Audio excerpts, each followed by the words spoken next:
नमस्कार दोस्तों, मैं हूं डॉक्टर दीपमाला और आप लोगों का बहुत स्वागत है मेरे यूट्यूब चैनल पर। आज हम बात करेंगे विदेश नीति की परिभाषा और विदेश नीति के निर्धारक तत्वों के बारे में। तो आइए शुरू करते हैं हम विदेश नीति की परिभाषा से। तो जो सबसे पहली परिभाषा है वो है प्रोफेसर हिल की परिभाषा। यहाँ पर मैंने ली है। प्रोफेसर हिल कहते हैं कि विदेश नीति अन्य देशों के साथ अपने हितों को बढ़ाने के लिए किए जाने वाले किसी राष्ट्र के प्रयासों का समुच्चय है। तो ये जब आप देखते हैं, ये परिभाषा जब आप देखते हैं तो आपको पता चलता है कि विदेश नीति में सबसे महत्वपूर्ण क्या है? अपने हित, राइट। सबसे इम्पोर्टेंट चीज़ क्या है? अपने हित इम्पॉर्टेंट है। यानी कि प्रत्येक राष्ट्र के अंतर्राष्ट्रीय राजनीति में कुछ हित होते हैं।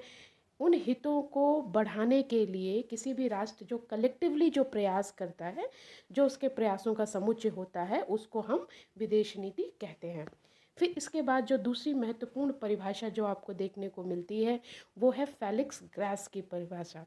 वो कहते हैं कि अपने क्रियात्मक रूप में यानी कि फंक्शनल फॉर्म में विदेश नीति एक सरकार की दूसरे सरकार के प्रति, एक राज्य द्वारा दूसरे राज्य के प्रति तथा एक सरकार द्वारा एक अंतर्राष्ट्रीय संघ के प्रति की गई विशिष्ट क्रिया पद्धति है।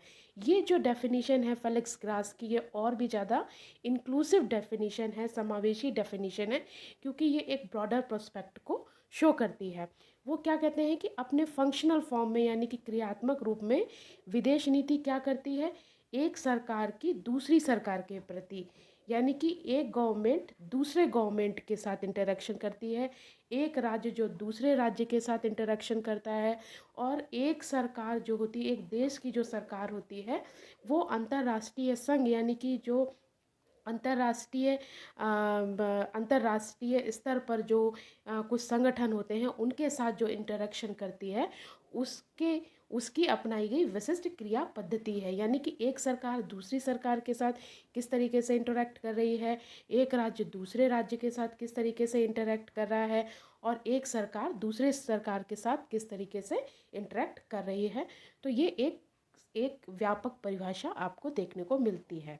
यहाँ पर अब हम नेक्स्ट परिभाषा जो है वो है हेस गिब्सन की परिभाषा हम लेते हैं कि विदेश नीति जानकारी और अनुभव पर आधारित एक सर्वतोमुखी व्यापक योजना है जिसके अनुसार एक देश विश्व के अन्य देशों के साथ अपने संबंधों का संचालन करता है।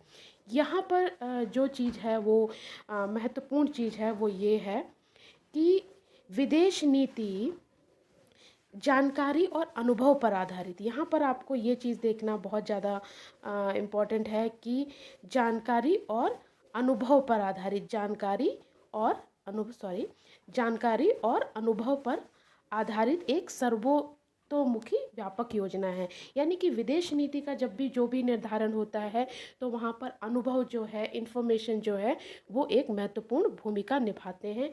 और सर्वतोमुखी व्यापक योजना यानी कि जिसमें सभी के विकास की योजना समाहित रहती है, ठीक है, जिसके अनुसार एक देश विश्व के अन्य देशों के साथ अपने संबंधों का संचालन करता है। और विदेश नीति का जो उद्देश्य है अपने राष्ट्रीय हितों का विकास और संरक्षण करना है। तो विदेश नीति का जो मूल उद्देश्य है, जो मैंने आपको पहले भी बताया, वो यही होता है कि अपने राष्ट्रीय हितों का किस तरीके से विकास किया जाए और उनको किस तरीके से संरक्षण दिया जाए, उनको किस तरीके से प्रोटेक्ट किया जाए। तो ये 3 महत्वपूर्ण परिभाषाएं हैं जिन्हें आप विदेश नीति के संदर्भ में देख सकते हैं। तो आइए हम आगे बात करते हैं विदेश नीति के निर्धारक तत्वों के बारे में, डिटर्मिनेंट ऑफ फॉरेन पॉलिसी। तो जो पहली चीज़ आपको देखने को मिलती है विदेश नीति के निर्धारक तत्वों के बारे में वो है जनसंख्या। यहाँ पर आपके लिए एक चीज़ देखना इम्पॉर्टेंट है कि विदेश नीति के जो निर्धारक तत्व हैं उसमें जनसंख्या किस तरीके से महत्वपूर्ण होती है। आप जानते हैं कि विदेश नीति जो जनसंख्या है, अगर आप विश्व के तमाम देशों को देखते हैं तो जनसंख्या के आधार पर आप देखते हैं कि कुछ देश हैं जो जनसंख्या के आधार पर छोटे हैं और कुछ देश हैं जो बहुत बड़े हैं। तो क्या सिर्फ ये मान लिया जाए कि जो देश जनसंख्या के आधार पर बड़े हैं वो देश महाशक्ति हैं वो देश मजबूत देश हैं, या जिनकी जनसंख्या कम है वो देश कमज़ोर राष्ट्र हैं। तो ये डेविड वाइटल ने जो माना, वो उन्होंने माना कि किसी भी देश के क्षेत्रफल और उसकी जनसंख्या के आधार पर ये कहा जा सकता है कि कोई देश महाशक्ति है या नहीं है। लेकिन ये जो विश्लेषण है, इसे हम पूरी तरीके से निर्दोष विश्लेषण नहीं मान सकते हैं, क्योंकि देखा ये गया है कि जनसंख्या में आपको संख्यात्मक और गुणात्मक दोनों पक्ष देखने पड़ते हैं। हो सकता है कि कोई देश जनसंख्या के आधार पर बहुत बड़ा हो, लेकिन जो जनसंख्या की गुणवत्ता है वो उतनी अच्छी ना हो। उदाहरण के तौर पर आप अमेरिका का उदाहरण ले सकते हैं, चाइना का उदाहरण ले सकते हैं कि अमेरिका जनसंख्या के आधार पर कम है लेकिन एक बहुत बड़ी महाशक्ति है। चाइना है वो भी एक बड़ी महाशक्ति है, लेकिन और आप जानते हैं कि सबसे ज़्यादा पॉपुलेशन चाइना में है, जनसंख्या में है, वो बड़ा देश है। लेकिन इसके बाद भी आप देखते हैं कि अमेरिका की तुलना में वो उतनी बड़ी महाशक्ति नहीं है। तो यहाँ पर देखने की बात ये है कि संख्यात्मक और गुणात्मक दोनों पक्षों को देखा जाना चाहिए विदेश नीति के संदर्भ में, कि किस तरीके की विदेश नीति यहाँ पर आपको देखने को मिल सकती है। तो हम सिर्फ जनसंख्या के आधार पर ये नहीं कह सकते हैं कि जो देश जनसंख्या में बड़ा होगा उसकी विदेश नीति ज़्यादा सशक्त और आक्रामक होगी। ठीक है, तो यहाँ पर इस पक्ष को आपको ध्यान में रखना होगा। साथ ही एक चीज़ और आपको ध्यान में रखनी होगी कि यदि कोई देश छोटा देश है और अगर उसके जो जनसंख्या है वो गुणात्मक रूप से काफ़ी शक्तिशाली है, उसकी पर कैपिटा इनकम बहुत अच्छी है, उसका हेल्थ बहुत अच्छा है, उसके पास वो टेक्निकली बहुत साउंड है, तो वो जनसंख्या में जो छोटा देश है वो भी बहुत महत्वपूर्ण हो सकता है। तो जो पहली चीज़ है विदेश नीति के निर्धारण में, वो काम करती है जनसंख्या। आइए दूसरा कारण जो है, जो दूसरा एलिमेंट है, वो है भौगोलिक तत्व।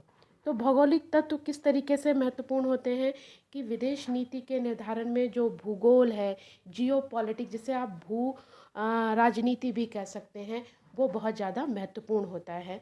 इसमें दो पक्ष बहुत महत्वपूर्ण होते हैं। सबसे पहली चीज़ होती है कि देश किस जगह पे लोकेट करता है ज्योग्राफिकली, यानी कि भौगोलिक रूप से कोई भी देश किस जगह पर अवस्थित है। दूसरी चीज़ इम्पॉर्टेंट एलिमेंट होता है कि उस देश के अंदर का भूगोल किस तरीके का है, ये चीज़ भी बहुत महत्वपूर्ण होती है। अगर आप देखें, अगर आप विश्व के मानचित्र को देखें तो आपको पता चल जाएगा कि कुछ देश एशिया में स्थित हैं, कुछ देश यूरोप में स्थित हैं, तो कुछ देश अफ्रीका में स्थित हैं। तो इनका जो जहाँ पर लोकेशन होता है राष्ट्र का, वो भी विदेश नीति के निर्धारण में बहुत महत्वपूर्ण भूमिका निभाता है। यहाँ पर अगर आप देखें, एक उदाहरण के तौर पर आप देख सकते हैं कि नेपाल जो है उसको, उसके चारों तरफ वाटर जो एलिमेंट्स हैं वो है ही नहीं, तो उसे कभी भी अपने यहाँ जल सेना रखने की ज़रूरत नहीं है। अगर आप भारत का भौगोलिक स्थिति देखें तो आप देखेंगे कि भारत 3 तरफ से हिंद महासागर से घिरा हुआ है, इसलिए भारत को अपनी जल सेना को भी रखने की ज़रूरत है। इसी तरीके से अगर आप इंटरनली भी देखें तो अगर किसी भी देश का जो इंटरनल ज्योग्राफी है अगर वो बहुत टफ है, तो फिर उसका भी एक निगेटिव असर जो है वो विदेश नीति पर देखने को मिलता है। इसके बाद जो एलिमेंट इम्पॉर्टेंट है वो है प्राकृतिक जो संपदा है किसी भी देश की, वो किस तरीके की है, ये भी विदेश नीति के निर्धारण में महत्वपूर्ण भूमिका निभाती है। अगर कोई देश है जो प्राकृतिक संपदा संपन्न देश है, तो वो काफ़ी स्ट्रॉन्ग हो सकता है, और साथ ही साथ वो अपने राष्ट्रीय हितों को विदेश नीति के माध्यम से ज़्यादा अच्छे तरीके से पूरा कर सकता है, क्योंकि वो जो ऐसे देश हैं जिनके पास वो संसाधन नहीं है, वो उनको देकर उसके बदले में उनको अपने राष्ट्रीय हितों को पूरा करने के लिए उनके साथ किसी तरीके की डील कर सकता है।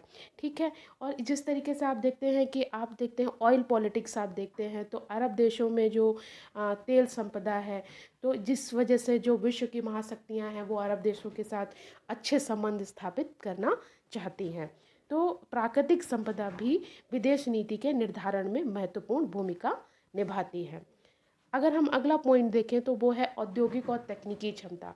किसी भी राष्ट्र की जो औद्योगिक क्षमता होती है, यानी कि उनके उद्योग कितने विकसित हैं, उनकी तकनीकी क्षमता कितनी है, ये बात भी बहुत ज़्यादा महत्वपूर्ण होती है विदेश नीति के निर्धारण में। आप सब जानते हैं कि आज आप जिस तरीके के विश्व में रह रहे हैं, वो ओपन मार्केट, ओपन इकोनॉमी में आप रहते हैं, जहाँ पर मार्केट का बहुत ज़्यादा इन्फ्लुएंस है। तो ऐसे में जहाँ पर आप फ्री मार्केट इकोनॉमी में जब आप देखते हैं, तो वहाँ पे उद्योग और तकनीक दोनों का ही बहुत महत्वपूर्ण आपको भूमिका दिखाई देती है। तो अगर कोई देश औद्योगिक क्षमता और तकनीकी विकास में समृद्ध है, आर्थिक रूप से समृद्ध है, औद्योगिक रूप से विकसित है, तो वो दूसरे देशों को आर्थिक और तकनीकी सहायता प्रदान करने का काम कर सकते हैं और बदले में अपने हितों की पूर्ति करते हैं। साथ ही साथ अगर कोई भी देश जो आर्थिक रूप से मजबूत है, वो दूसरे देशों के व्यवहार को नियंत्रित करने का भी प्रयास करता है। आप कुछ एग्जाम्पल हैं, जापान है, कोरिया है, अमेरिका है, ये सारे देश जो हैं वो तकनीकी और आर्थिक मामलों में काफ़ी समृद्ध माने जाते हैं।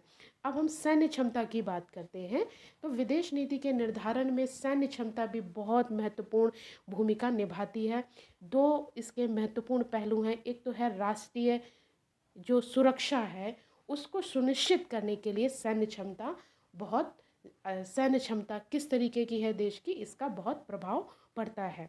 अगर कोई देश है और उसकी सैन्य क्षमता काफ़ी अच्छी है, तो अगर उसकी सैन्य क्षमता काफ़ी अच्छी है, तो कोई भी दूसरा जो देश है वो उसके ऊपर जल्दी अटैक करने के बारे में नहीं सोचेगा।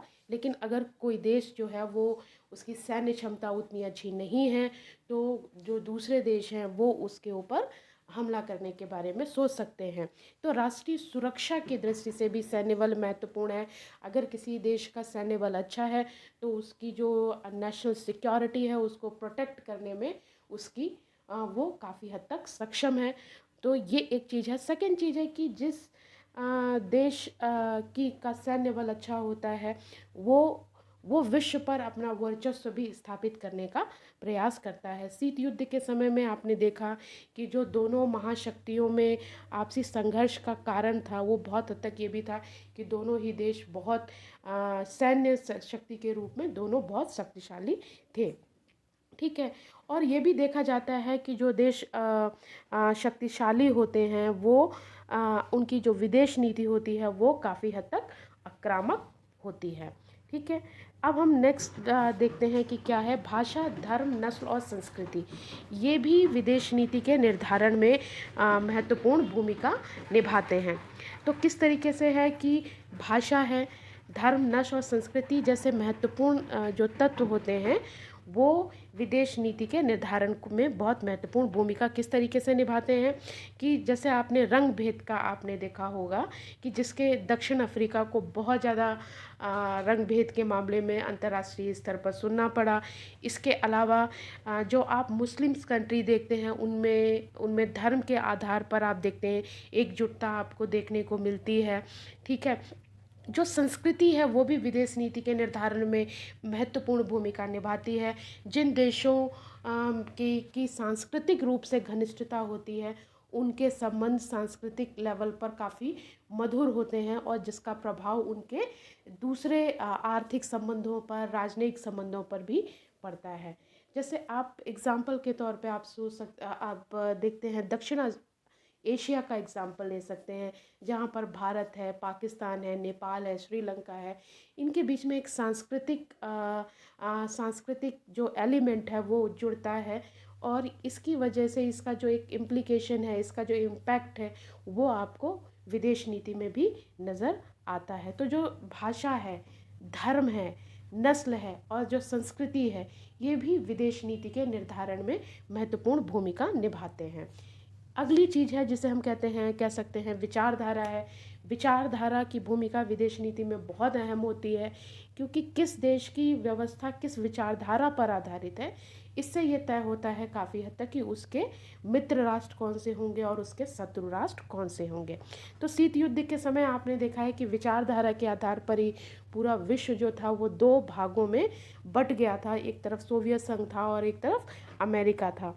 और आप एक चीज़ इसमें ये भी देख सकते हैं कि जो भारत जैसे देश थे जो अभी नव स्वतंत्र राष्ट्र थे शीत युद्ध के समय में, उन्होंने एक अलग तरीके की विचारधारा को अपनाया। उन्होंने शांतिपूर्ण सह अस्तित्व की विचारधारा को अपनाया और गुट निरपेक्ष आंदोलन की शुरुआत की। तो आप विचारधारा का भी विदेश नीति पर एक स्पष्ट प्रभाव देखने को मिलता है। यद्यपि यह माना जाता है कि वर्तमान समय में विचारधारा का महत्व कम हो गया है, क्योंकि जो दो प्रमुख विचारधाराएं थी, साम्यवाद की विचारधारा और पूंजीवादी विचारधारा, तो डिसइंटीग्रेशन ऑफ सोवियत यूनियन होने के साथ साथ जो एक विचारधारा थी उसका अंत हो गया था, और ये माना जाता है कि अब इस समय एक ही विचारधारा प्रमुख रूप से है। तो इसलिए अब विचारधारा की जो भूमिका है उसे भी माना जाता है कि अब कम हो गया है, लेकिन विचारधारा अभी भी विदेश नीति के निर्धारक तत्वों में से प्रमुख है, क्योंकि जो देश विचारधारा के आधार पर एक दूसरे से साम्यता रखते हैं उनके बीच में सहयोग की बेहतर संभावनाएं देखी जा सकती हैं। विदेश नीति के निर्धारण में अगला जो महत्वपूर्ण तत्व है वो है नीति निर्माता। किसी भी देश की विदेश नीति जो होती है, मैंने विदेश नीति का जो अर्थ मैंने समझाया है, आप पिछला वीडियो देख सकते हैं इस सीरीज़ का। मैंने उसमें आपको बताया था कि जो विदेश नीति होती है वो आंतरिक नीति का ही एक्सटेंशन होती है, उसी का विस्तार होती है। तो इसी संदर्भ में आप देख सकते हैं कि आंतरिक जो नीति है उसमें उसका एक्सटेंशन होती है, यानी कि जो आंतरिक चीज़ें हैं जैसे नीति निर्माता हैं, ठीक है, उनका आपको सीधा प्रभाव विदेश नीति के निर्धारण में नज़र आता है। आप देख सकते हैं, आप नेहरू के काल को याद कर सकते हैं, आप इवन अगर आप भारत की विदेश नीति देखेंगे तो आपको वहाँ पर महात्मा गांधी का प्रभाव भी देखने को मिलेगा, आपको गुजराल साहब का प्रभाव भी देखने को मिलेगा।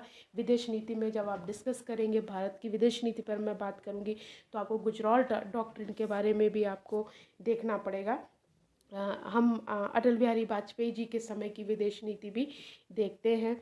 तो जो आंतरिक नीति है, वो जो नीति निर्माता हैं उनका भी विदेश नीति पर एक प्रभाव आपको देखने को मिलता है। तो यानी कि विदेश नीति के निर्धारण में नीति निर्माता यानी कि जो पॉलिसी मेकर्स हैं उनकी भूमिका भी महत्वपूर्ण है। फिर विश्व जनमत की हम बात करते हैं तो विश्व जनमत भी बहुत ज़्यादा महत्वपूर्ण भूमिका निभाता है विदेश नीति के निर्धारण में, क्योंकि विश्व का कोई भी देश ऐसा नहीं है जो विश्व जनमत के अगेंस्ट जाना चाहेगा या वो ये चाहेगा कि वो कोई ऐसा मूव ले जिससे पूरी विश्व जनमत जो है वो उसके अगेंस्ट हो जाए। तो कोई भी देश कितना भी शक्तिशाली क्यों ना हो, वो विश्व जनमत को अपने विरुद्ध नहीं करना चाहता, इसलिए वो कोई भी ऐसी नीति अडॉप्ट नहीं करना चाहता जिससे कि कोई बड़ा संकट विश्व जनमत के विरुद्ध उसका कोई भी मूव जाए और वो उनके लिए मुश्किल पैदा करे।